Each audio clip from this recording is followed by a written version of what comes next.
Hello and welcome. My name is Samuel Lee. I'm the assistant conductor of the Cincinnati Symphony Orchestra. Today we are exploring the musical stories with my friend Stacy Woolley. Let's watch and listen to our concert called Once Upon an Orchestra. See you on the stage. Well, our last piece this morning is a little bit different from the rest.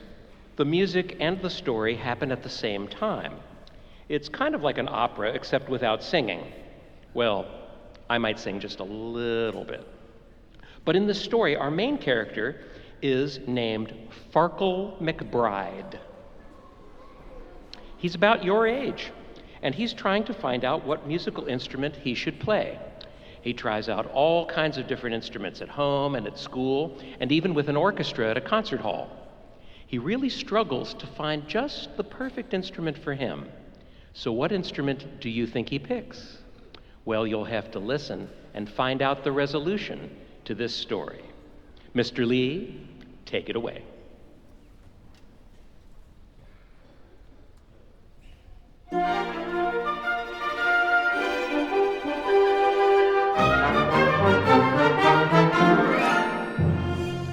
Oh, pity the prodigy, Farkle McBride.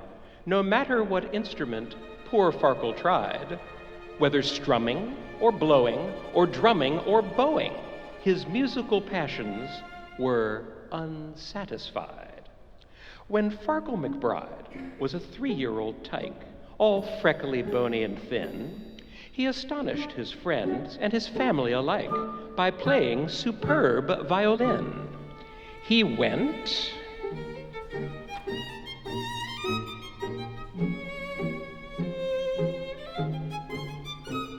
and the rest of the fiddles went.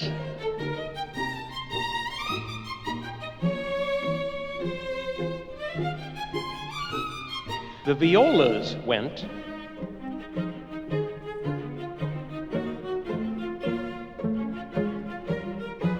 And the cellos went.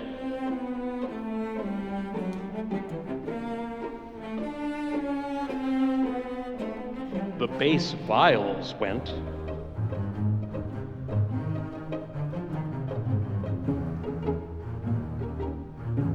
And finally, the harp went.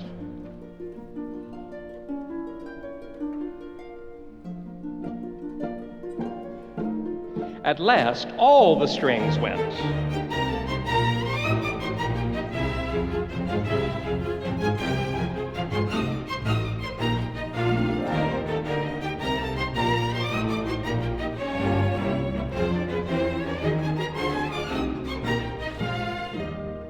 And as fiddling Farkle continued to play, he heard a small voice that would not go away. Play on, play on, play on, the voice cried. Play on with persistence and passion and pride. Play on from your heart, and the rest will take part. Play on, you remarkable Farkle McBride. Play on, you remarkable Farkle McBride.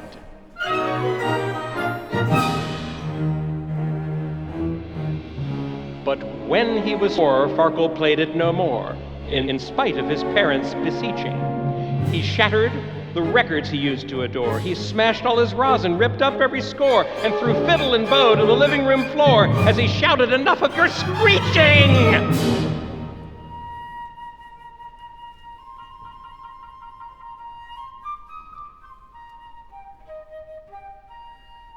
When Farkle was 5, his melodical gift once again bore rhapsodical fruit. The woodwinds inspired his spirits to lift as he rapidly mastered the flute. He went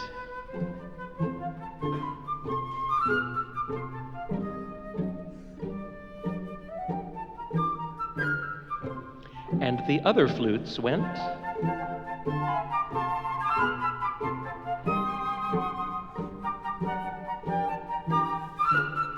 The oboe went.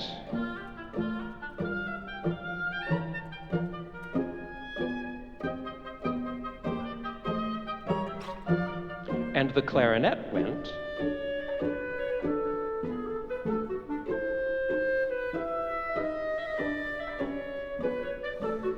The bassoon went.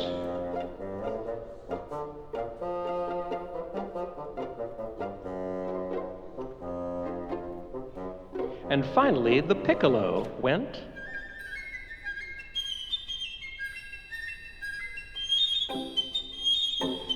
At last, all the woodwinds went.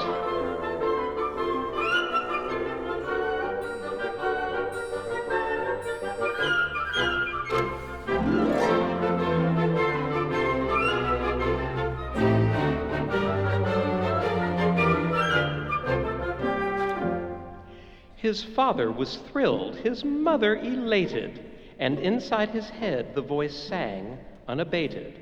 Play on, play on, play on, the voice cried. Play on with persistence and passion and pride. Play on from your heart, and the rest will take part. Play on, you remarkable Farkle McBride. Play on, you remarkable Farkle McBride.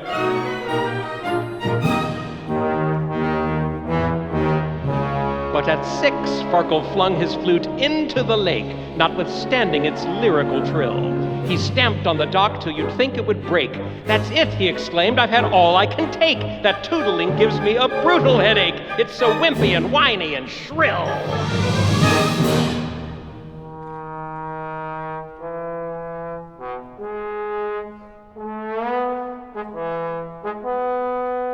When Farkle was 7, a different sound rekindled his musical flame. He became the most expert trombonist around, and the boulevards buzzed with his name. He went.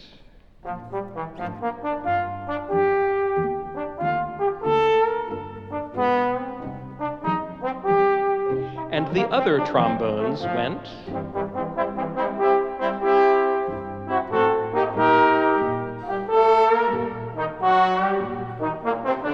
The trumpets went.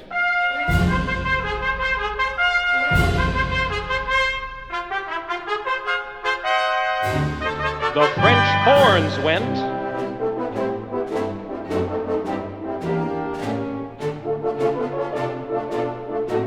And finally, the tuba went.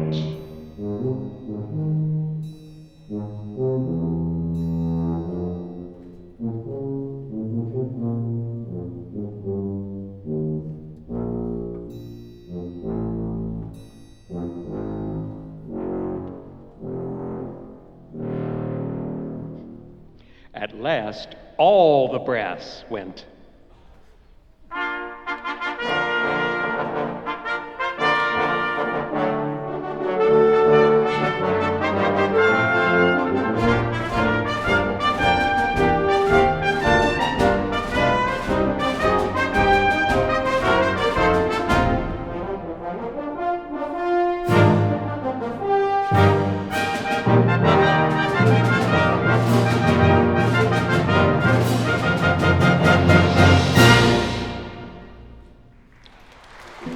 The brass cavalcade had a beautiful ring, and the voice inside Farkle continued to sing.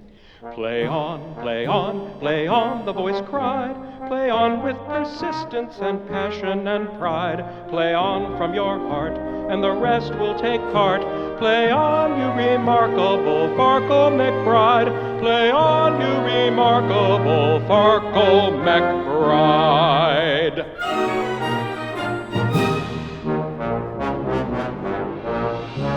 But at 8, he declared to his parents' despair, and as everyone else might have guessed, I can't stand the trombone with its blat and its flare. The racket is more than my eardrums can bear. So return it or throw it away, I don't care. I despise it like all the rest.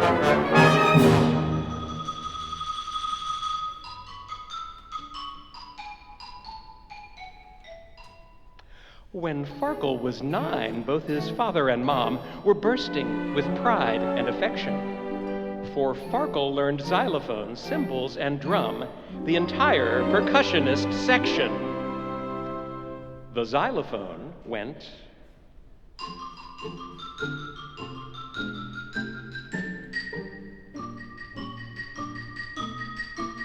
The snare drum went.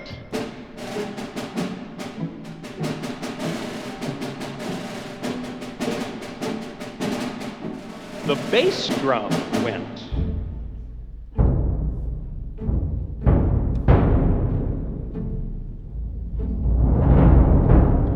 The timpani went.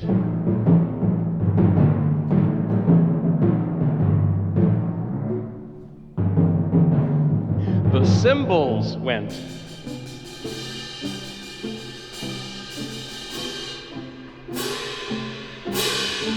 And finally, the triangle went.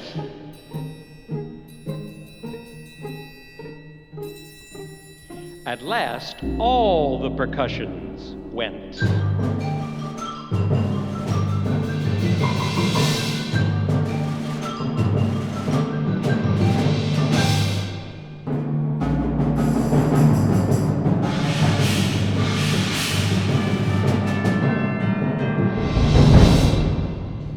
As he wielded his tambourine, drumsticks, and hammer, the little voice called him above all the clamor. Play on, play on, play on, the voice cried. Play on with persistence and passion and pride. Play on from your heart, and the rest will take part. Play on, you remarkable Farkle McBride. Play on, you remarkable Farkle McBride.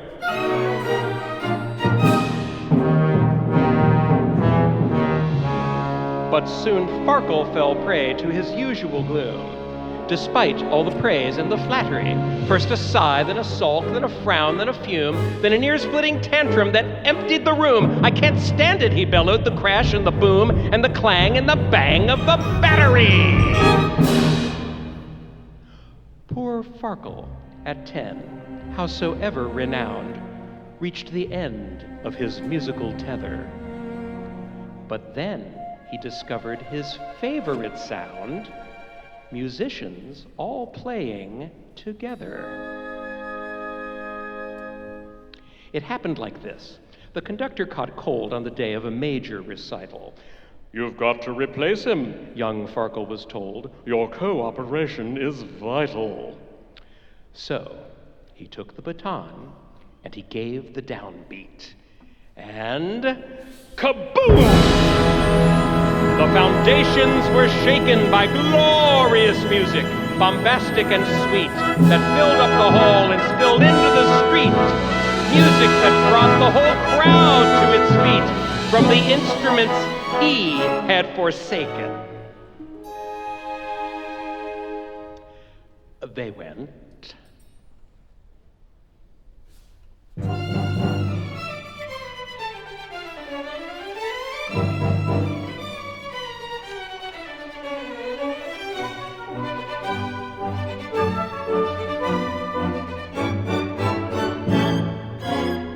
They went.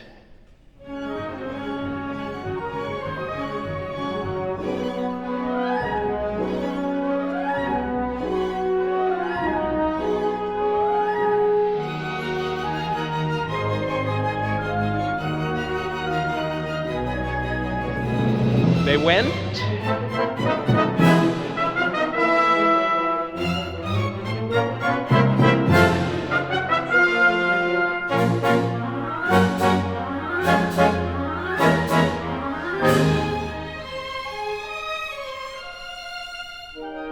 They went.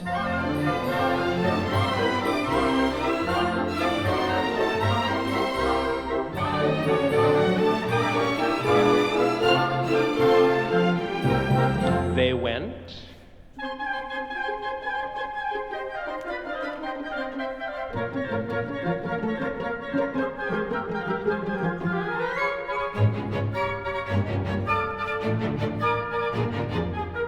And they finally went.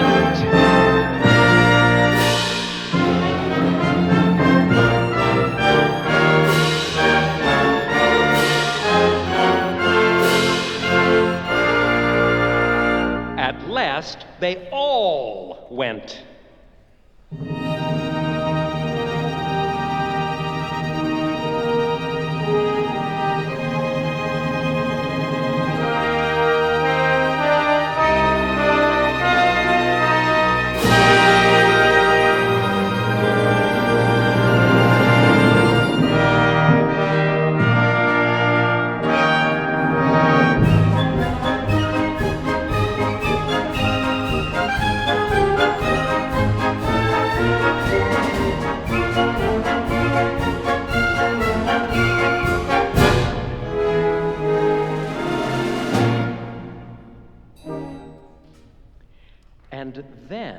as the orchestra drew to an end, the voice sang a different song to its friend. Lead on, lead on, lead on, the voice cried. Lead on with persistence and passion and pride. Lead on from your heart, and the rest will take part. Lead on, you remarkable Farkle McBride. Lead on, you remarkable Farkle McBride. Since that sparkling night, Maestro Farkle McBride conducts all the instruments he ever tried. His happy heart sings to brass, drums, winds, and strings, and remarkable Farkles at last satisfied.